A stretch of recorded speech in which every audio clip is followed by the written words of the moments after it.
ఉప ముఖ్యమంత్రి పవన్ కళ్యాణ్ నేడు కాకినాడలో పర్యటించనున్నారు. ప్రజల వద్దకే పరిపాలనను తీసుకెళ్లే లక్ష్యంతో ప్రారంభించిన మాటా మంత్రి కార్యక్రమంలో పవన్ పాల్గొంటారు.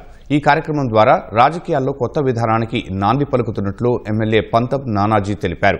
రాష్ట్ర వ్యాప్తంగా చేపట్టనున్న ఈ కార్యక్రమాన్ని కాకినాడ నుంచే ప్రారంభిస్తున్నామన్నారు. ప్రజల నుంచి నేరుగా అర్జీలు స్వీకరించి వాటి పరిష్కారానికి చర్యలు తీసుకుంటారన్నారు.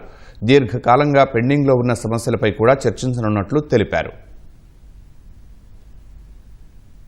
ప్రజల వద్దకే పరిపాలన చేద్దామని చాలా మంది చెప్తా ఉంటారు. కానీ ఆ తరహాలో చేస్తున్నటువంటి మొట్టమొదటి వ్యక్తి పవన్ కళ్యాణ్ గారు. కాకినాడలో ఫ్యాబ్ కన్వెన్షన్ సెంటర్ లో పెట్టబోయేటువంటి మీటింగ్ లో ప్రజలకి మరింత చేరువుగా దగ్గరగా ఉండాలన్న ఆలోచనతోటి అన్ని వయసుల వ్యక్తులతోటి కూడా మాటా మంత్రి కార్యక్రమం గ్రీవెన్స్ అయితే ఏదైతే ఎవరైతే ఉంటారో వారి యొక్క గ్రీవెన్స్ తెలుసుకోవడం, వారి యొక్క సమస్యల్ని పరిష్కారం చేయడానికి దీర్ఘకాలంగా అవునటువంటి సమస్యలు అయినా ఉంటే కూడా ఆ సమస్యల మీద కూడా దృష్టి పెట్టి కాకినాడ నుంచి స్టార్ట్ అవుతున్నటువంటి ఈ కార్యక్రమం త్వరలో రాష్ట్రంలో ప్రతి చోట కూడా ఆయన ముందు వెళ్ళబోతా ఉంటారు.